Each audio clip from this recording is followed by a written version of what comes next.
ലൂക്കായുടെ സുവിശേഷം 9-ാം അധ്യായം 1 മുതൽ 6 വരെയുള്ള വാക്യങ്ങൾ.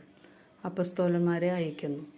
അവൻ 12 പേരെയും വിളിച്ച് സകല പിശാചുകളുടെയും മേൽ അവർക്ക് അധികാരവും ശക്തിയും കൊടുത്തു. അതോടൊപ്പം രോഗങ്ങൾ സുഖപ്പെടുത്താനും ദൈവരാജ്യം പ്രസംഗിക്കാനും രോഗികളെ സുഖപ്പെടുത്താനുമായി അവൻ അവരെ അയച്ചു. അവൻ പറഞ്ഞു, യാത്രയ്ക്ക് വടിയോ സഞ്ചിയോ അപ്പമോ പണമോ ഒന്നും എടുക്കരുത്. 2 ഉടുപ്പും ഉണ്ടായിരിക്കരുത്. നിങ്ങൾ ഏതു വീട്ടിൽ പ്രവേശിക്കുന്നുവോ അവിടെ താമസിക്കുക. അവിടെ നിന്ന് പുറപ്പെടുകയും ചെയ്യുക.